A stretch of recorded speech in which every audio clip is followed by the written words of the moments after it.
Student, आज की class हम बात करेंगे। चौथा लेक्चर है आज कैड के बारे में। लास्ट क्लास में भी आपसे बातें हुई थी। आज फोर्थ लेक्चर है, mechanical second year fourth semester, CAD and manufacturing. आज हम बात करेंगे। इस लेक्चर में आपका स्टेप ऑफ कैड तक बातें हो चुकी थी, इसमें सारी चीज़ें डिटेल में समझाई जा चुकी थी। आगे है कैड का इंजीनियरिंग अनुप्रयोग कि एप्लीकेशन कहाँ कहाँ है कैड का। अब आप देखिए,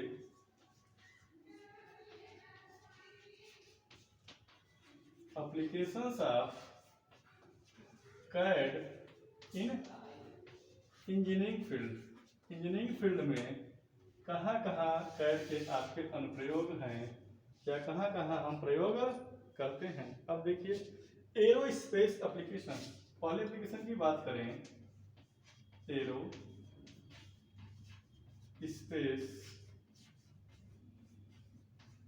एप्लीकेशंस। इसमें देखिए कैड का क्या काम होता है। एरोस्पेस इंडस्ट्री की बात करें, एरोस्पेस की हम बात करें तो इसमें लेआउट आपका हो गया। सेकंड थिंग आपकी ड्राइंग हो गई। उसके बाद आपका है पार्ट ड्राइंग है।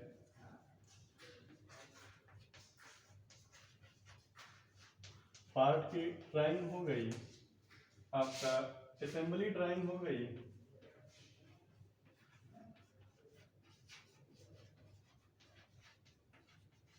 आपके पार्ट के असेंबली की ड्राइंग हो गई। अब आप बात करते हैं सब असेंबली ड्राइंग। सब असेंबली ड्राइंग पहले हम लिख लेते हैं, फिर उसके बारे में एक एक करके सबको डिटेल में समझाएंगे। अब देखिए केमिकल एप्लीकेशन क्या है। सेकंड थिंग हम बात करें केमिकल फील्ड में क्या एप्लीकेशन है कैड का, हम उसके बारे में चर्चा करेंगे। देखेंगे कि कहाँ कहाँ इसका एप्लीकेशन कैसे यूज होता है। इसमें भी लेआउट है, आपका डिजाइन है, और भी बहुत सारे थिंग्स हैं जिसमें कि आप कैड का यूज केमिकल इंडस्ट्री में करते हैं। अब देखिए civil structure application. Civil structure application. अब देखिए सिविल स्ट्रक्चर की हम बात करें तो सिविल के फील्ड में कहाँ कहाँ इसका यूज हम कैसे करते हैं। इसमें है कंस्ट्रक्शन फिगर,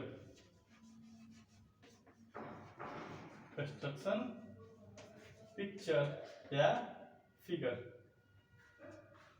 अब देखिए दूसरा है साइट योजना या साइट प्रोग्राम।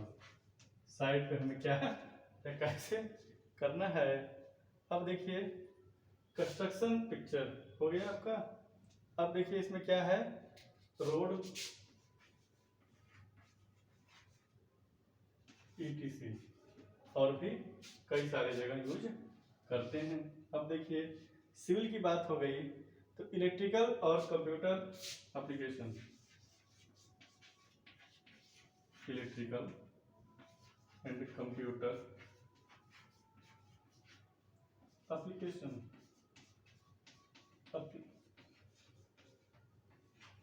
इसमें क्या क्या यूज आप कैड का या कैसे आप यूज करते हैं।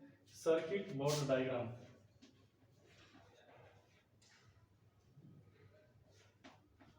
Circuit board diagram. अब देखते क्या आगे है।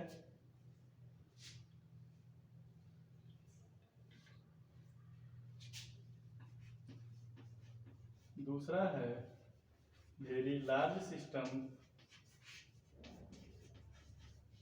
इंटीग्रेटेड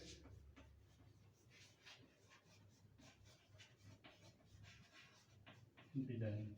यह बात हो गई आपके इलेक्ट्रिकल फील्ड से।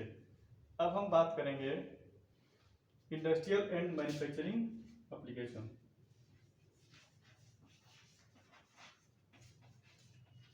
इंडस्ट्रियल एंड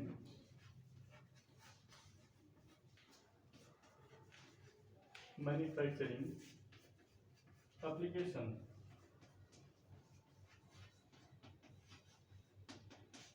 इसमें कहाँ कहाँ यूज करते हैं?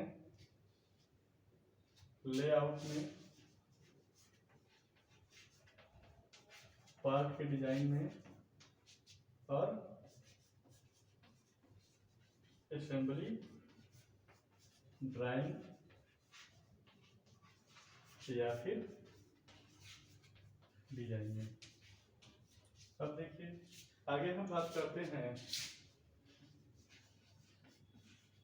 In the field of mechanical engineering. Mechanical engineering जहाँ भी हम बात करें तो पार्ट और असेंबली की बात करते हैं। पार्ट और असेंबली की बात करते हैं हम। अब देखिए इसके बारे में पहले समझ लेते हैं क्या और कैसे है और कैसे इसमें काम किया जाता है या कैसे काम हमको इसमें करना है। अब देखिए पहली बात है एरोस्पेस एप्लीकेशन। एरोस्पेस का मतलब आप जानते होंगे। एरोस्पेस का मतलब आपका है जितना हमारा एरोप्लेन्स है उसके फील्ड के बारे में बात यह कर रहा है। एरोस्पेस का मतलब होता है कि स्पेस से संबंधित एरोप्लेन जो है, स्पेस से संबंधित या जो उनके इंस्ट्रूमेंट हैं उनकी बात कर रहा है। वह लेआउट तैयार करना। लेआउट क्या होता है? लेआउट हमारा, यदि हम लेआउट की बात करें तो लेआउट क्या होता है? जो हमारा मशीनों का अरेंजमेंट होता है, मशीनों का अरेंजमेंट होता है बाय सीक्वेंस। सीक्वेंस का मतलब यह है चाहे आप ऑपरेशन के अकॉर्डिंग इसको अरेंज करिए या फिर अपने मशीनों के सीक्वेंस के ऑर्डर के हिसाब से आप इसको अरेंज करिए। उसी को कहा जाता है लेआउट बनाना, लेआउट तैयार करना। लेआउट में हम बात कर लें, आप लोग जान लीजिए कि लेआउट होता क्या है एक्चुअल में, लेआउट कैसे तैयार करते हैं। यह तो हम बात करना है कि मशीनों का जो लेआउट है या जो मशीनों का अरेंजमेंट है हम उनकी लेआउट की बात कर रहे हैं। यदि पूरे इंडस्ट्री की बात करें तो लेआउट हमारा वह स्ट्रक्चर या वह डिजाइन या वह अरेंजमेंट होता है कि हम कोई भी, हमारे पास स्पेस है, कोई जगह है जहाँ पे पूरे इंडस्ट्री को इस्टेब्लिश करना है तो कौन सी चीज़ कहाँ पर रहेगी, किस सीक्वेंस में रहेगी। आप देखते हैं कि इंडस्ट्री के अंदर 2 गेट, 3 गेट, 4 गेट होते हैं। मान लीजिए आपके पास 4 गेट है तो 4 में देखेंगे एक मटेरियल का गेट होता है, मतलब एक इनपुट का गेट होता है, मटेरियल का गेट है जिससे कि रॉ मटेरियल इंडस्ट्री के अंदर इंटर होता है। एक होता है वर्कर के लिए या जो वहाँ पे अधिकारी हैं उनके लिए, जो हायर लेवल पे हैं या जो लो लेवल पे हैं उनके लिए, मतलब उस गेट से केवल सारे जो पर्सन होते हैं वो हमारे इंडस्ट्री के अंदर इंटर करते हैं और उसी पे जो सिक्योरिटी वगैरह चेक होता है इंटर करने के लिए और बाहर जाने के लिए। तीसरा गेट वह होता है कि उसमें केवल जो बना हुआ सामान है, जो तैयार सामान है उसको हम केवल क्या करते हैं, इंडस्ट्री से बाहर निकालते हैं। तो कहने का मतलब यह है, या किसी इंडस्ट्री में देखेंगे 4 गेट होता है। एक गेट इमरजेंसी के लिए, फायर एग्जिट के लिए, यह सब सिक्योरिटी के सिस्टम को देखते हुए यदि कोई इस तरह की दुर्घटना होती है तो हम उन इमरजेंसी के टाइम में अपने चारों गेट को ओपन करके सभी को सुरक्षित बाहर निकाला जा सकता है। तो जो अरेंजमेंट करने का सिस्टम जो है कि हम कौन सी चीज़ कहाँ रखें, कहाँ पे सिक्योरिटी रहेगा, हमारा सिक्योरिटी के लिए रूम रहेगा जिस गेट पर, वैसे तो चारों गेट पे सिक्योरिटी का अरेंजमेंट होता है। किस तरफ हमारी पार्किंग रहेगी, जो बाहर से गेस्ट आते हैं विजिट के लिए, विजिटर आते हैं, उनको विजिटर कहा जाता है इंडस्ट्री की भाषा में, तो उनकी गाड़ी कहाँ पार्क होगी। जो हमारे वर्कर हैं गाड़ी से आते हैं, टू व्हीलर से, चाहे फोर व्हीलर से, चाहे बाइसिकल से, चाहे जैसे भी आते हैं, तो उनकी गाड़ी कहाँ पे पार्क होगी। यदि कोई कंपनी का अधिकारी है या कोई बड़ा अधिकारी है, जैसे मैनेजिंग डायरेक्टर हो गए, सीएमडी हो गए, चेयरमैन हो गए, चेयरपर्सन हो गए, तो उनकी गाड़ी कहाँ पे पार्क होगी। तो सबके लिए पार्किंग का अरेंजमेंट करना, लेआउट के अंतर्गत आपका पार्किंग भी आता है।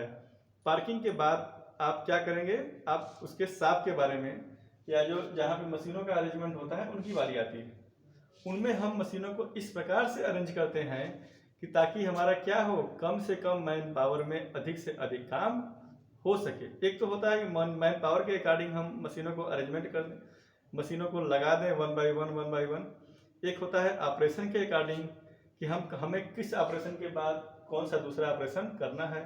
तो जस्ट उसके बगल में यदि दूसरी मशीन हमारी लगी होगी दूसरे ऑपरेशन करने वाली, तो कम मैन पावर में हम आसानी से काम को कर लेंगे और काफ़ी आसानी से हम मटेरियल को हैंडल कर सकते हैं। तो इस तरह से हम लेआउट तैयार करते हैं पूरे मशीनों का, या कह सकते हैं पूरे इंडस्ट्री का। अब आता है इसमें ड्राइंग। ड्राइंग का मतलब यह होता है कि जो पार्ट हम वहाँ पे मैन्युफैक्चरिंग कर रहे हैं उसकी ड्राइंग हम कैसे तैयार करते हैं कैड की सहायता से। इस पूरे क्लास में हम कैड की ही बात करते हैं। कैड सॉफ्टवेयर पे क्या एप्लीकेशंस हैं, क्या उसके यूज हैं, कैसे हम उस पर काम करते हैं, वह कैसे हमारे लिए बेनिफिशियल है। या ड्राइंग की बात कर रहा है, पार्ट ड्राइंग की बात कर रहा है। आप देखते हैं कि एक कोई कंप्लीट पार्ट लीजिए, उसको खोलिए, उसमें 2 पार्ट 3 पार्ट 4 पार्ट लगे होते हैं, छोटे छोटे पार्ट लगे होते हैं। किसी में नट लगा है, किसी में बोल्ट लगा है, कहीं पे कटा हुआ है, कहीं पे उसके साथ बैठा हुआ है। तो ड्राइंग और पार्ट ड्राइंग का मतलब समझिए, ड्राइंग एक जनरल भाषा हो गया, किसी एक कंप्लीट पार्ट को, पार्ट के ड्राइंग को हम ड्राइंग बोल देते हैं। लेकिन उस पार्ट के अंदर भी 3 या 4 पार्ट लगे होते हैं, उसी को कहता है पार्ट ड्राइंग। पहले पार्ट ड्राइंग तैयार की जाती है आपकी, देन आप पार्ट ड्राइंग को असेंबल करके उस पूरे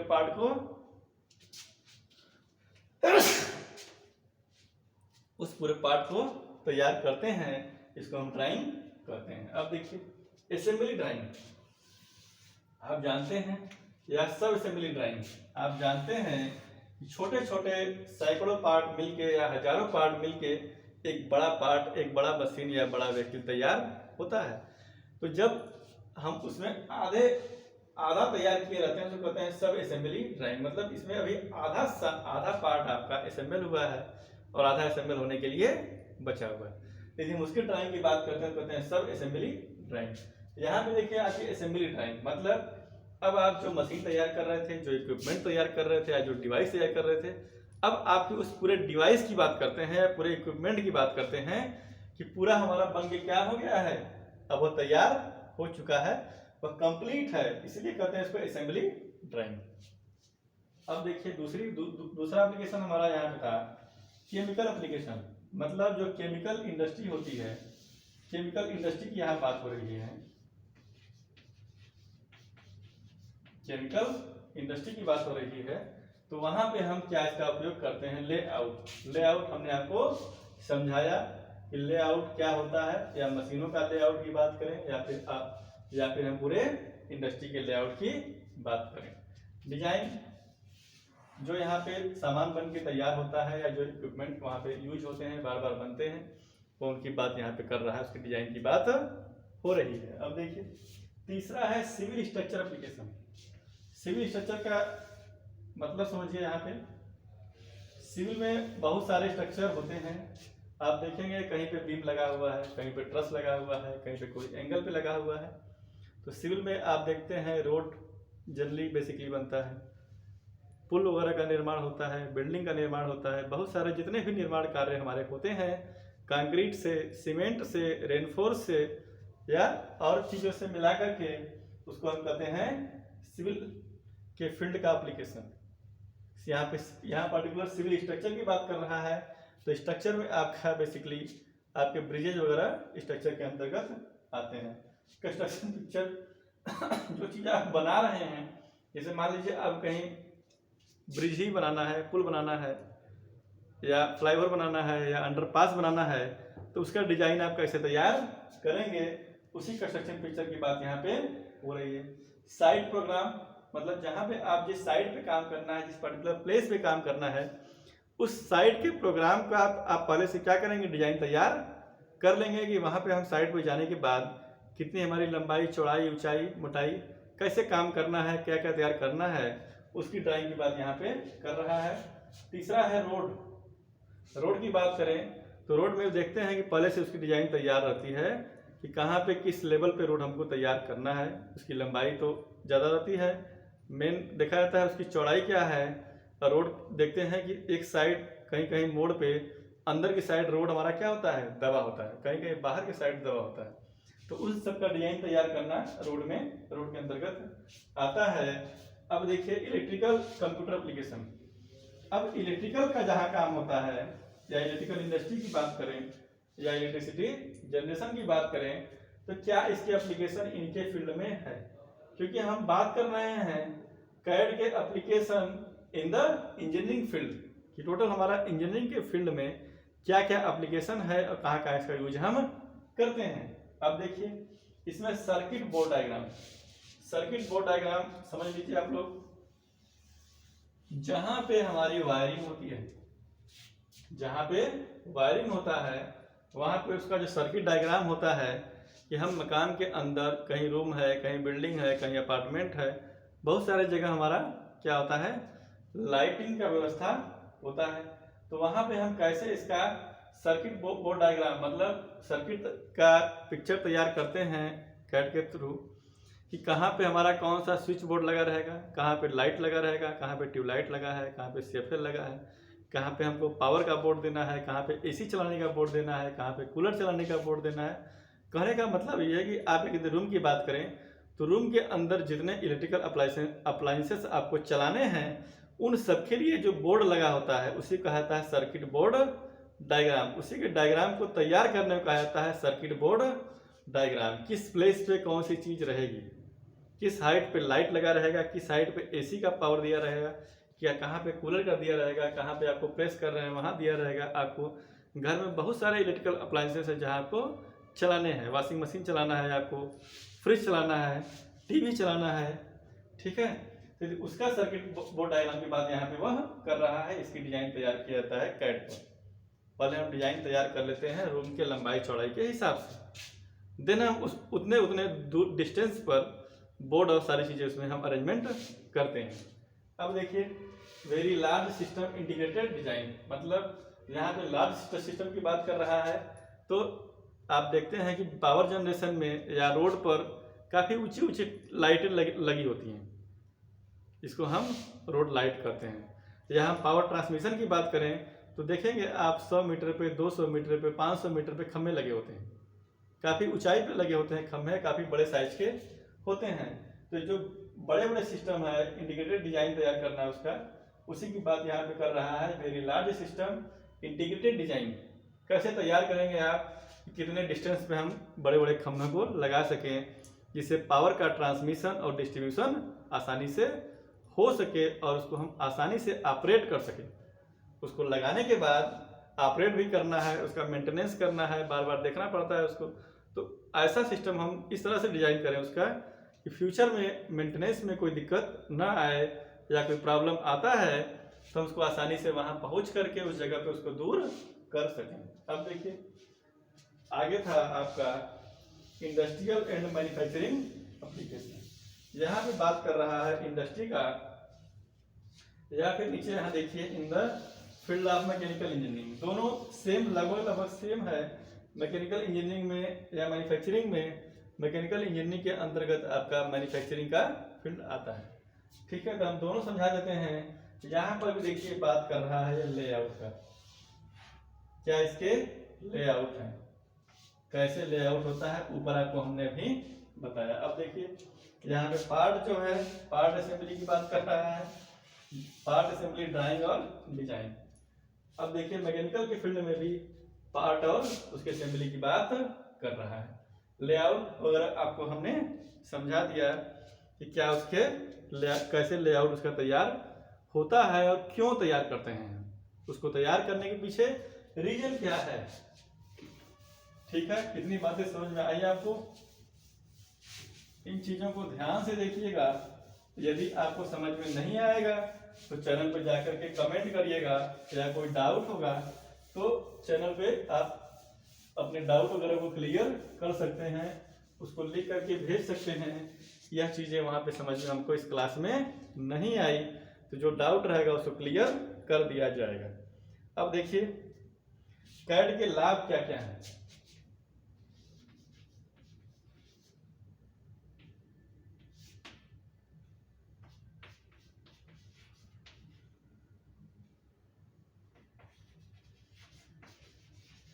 एडवांटेज, कैड के लाभ हमारे क्या क्या होते हैं उसको भी आप लोग देख लीजिए।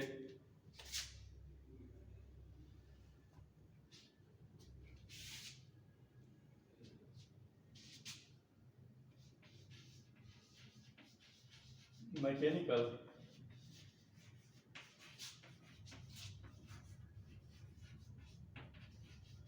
प्रोडक्शन जो रेट है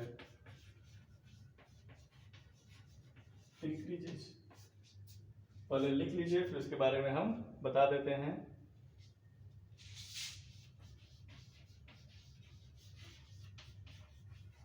change the design very easy. अब देखिए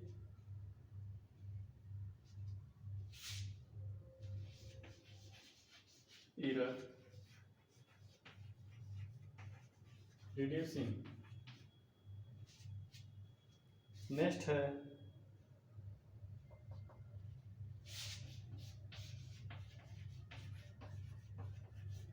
एक्यूरेसी,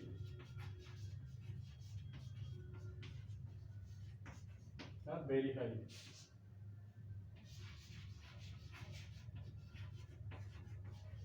लुक्स आर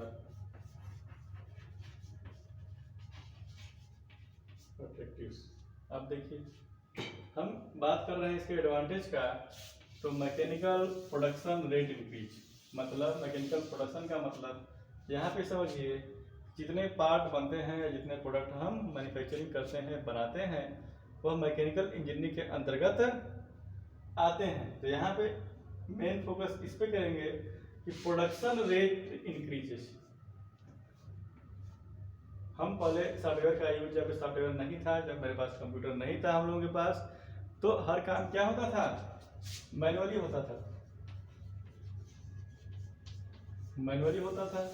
तो एक ही प्रोडक्ट को बनाने में काफ़ी लंबा टाइम हमारा लग जाता था और उसमें उतनी एक्यूरेसी भी, उतनी फिनिशिंग भी नहीं आ पाती थी, या कई बार हमारे पूरे पार्ट बनाने में ही डिस्ट्रॉय हो जाते थे, खराब हो जाते थे, जिनका यूज हम नहीं कर पाते थे। तो यही पे बात, यहाँ पे रेट की बात कर रहा है कि रेट हमारे कई गुना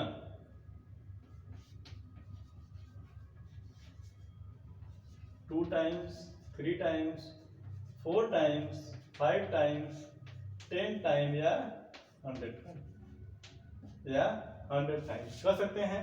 कि हर किसी पार्ट का अलग अलग अपना एफिशिएंसी है, अपना रेट है, जो इस रेट से सामान हमारा मैन्युफैक्चरिंग होता है, बनता है। पहले जहाँ 10 सामान बनता था जितने टाइम में, जितने मैन पावर में, आज वहीं पे हम 100 सामान, 200 सामान, 500 सामान, 1000 सामान आसानी से बना ले रहे हैं, उतने ही टाइम में और उतने ही मैन पावर में, जिससे कि हमारी प्रोडक्शन जो हो रहा है, जो प्रोडक्शन इंक्रीज कर रहा है हमारा, सॉफ्टवेयर का प्रयोग करके, मशीनों का प्रयोग करके, तमाम उसमें ऐसे सिस्टम्स हैं जिनका यूज करके आज हम बहुत हाई रेट ऑफ प्रोडक्शन कर ले रहे हैं। यही कारण है जिस रेट से हमारे उसके दाम बढ़ने चाहिए, उतना दाम हम कम से कम दाम में लोगों को अवेलेबल करा पाते हैं। अब देखिए change the design very easy. यदि उसके डिजाइन में कोई चेंज करना है तो आप पहले पेपर पे डिजाइन तैयार करते थे, ड्राइंग तैयार करते थे, तो कई दिन लग जाते थे उसको बनाने में। यदि कोई गलती हो गया तो फिर से पूरा मिटा करके या फिर से नए पेपर पे आपको बनाना पड़ता था। लेकिन अब जब सॉफ्टवेयर पे है तो जहाँ पे जिस पर्टिकुलर पॉइंट पे गलती हुई है, जहाँ पे एरर वहाँ पे शो कर रहा है, उसी पर्टिकुलर पॉइंट को, पर्टिकुलर जगह को आप चेंज करके उस पूरे ड्राइंग को दोबारा यूज कर सकते हैं, जिससे आपका टाइम भी बचेगा, पैसा भी बचेगा आपका, और आसानी से आप नए ड्राइंग तैयार कर सकते हैं। अब देखिए एरर रिड्यूसिंग, जो गलतियां होती थी, जो उसकी डिजाइन में, ड्राइंग में, बनाने में गलतियां हुआ करती थी, अब वह गलती क्या हो गई है, कम से कम हो गया है। कम से कम गलती से हम अपने काम को आसानी से कर ले रहे हैं। पहले क्या था, मैनुअल काम करने में बहुत सारे ह्यूमन एरर है जो कि हो जाया करते थे, जिससे हमारा टाइम भी बर्बाद होता था और प्रोडक्ट का जो रॉ मटेरियल वह भी खराब हो जाता था। दोनों चीज़ का जो नुकसान होता था उसमें काफ़ी हमने रिड्यूसिंग, काफ़ी हमने उसको कम कर दिया। अब देखिए एक्यूरेसी आर वेरी हाई, जो काम कर रहे हैं, जो एक्यूरेसी है हमारा वो काफ़ी बढ़ गया है। क्यों? क्योंकि सॉफ्टवेयर में गलतियां कम से कम होती हैं। और उसी प्रकार से सामान बनता है तो आजकल लेटेस्ट मशीनें आ गई हैं जिससे कि हमारी कम से कम प्रोडक्ट खराब होता है। ठीक है। अब देखिए लुक्स आर अट्रैक्टिव, मतलब जो सामान बन के तैयार हो रहा है, जो उनके डिजाइन है, जो ग्राफिक्स हैं, जो लुक हैं, काफ़ी लोगों को पसंद आने चाहिए या आ रहे हैं। इस तरह के सामान आजकल हम बना पा रहे हैं कैड का यूज करके। यह आपका 4th लेक्चर था, 4था क्लास था कैड के बारे में। नेक्स्ट क्लास में हम बात करेंगे कैम और सीआईएम के बारे में। आप लोग वीडियो देखते रहिए और अपनी पढ़ाई कंटिन्यू करते रहिए। और एक चीज़ कि सभी लोग चैनल को सब्सक्राइब कर लेंगे ताकि उनको जो भी वीडियो उस चैनल पर डाला जाएगा मैकेनिकल इंजीनियरिंग के लिए, चाहे वो फर्स्ट ईयर हो, चाहे वो सेकेंड ईयर हो, चाहे थर्ड ईयर के लिए, तो उसका नोटिफिकेशन आपको आसानी से उपलब्ध हो जाएगा। आपको पता चल जाएगा कि कोई भी वीडियो उसमें साइट पे या चैनल पे डाला गया है।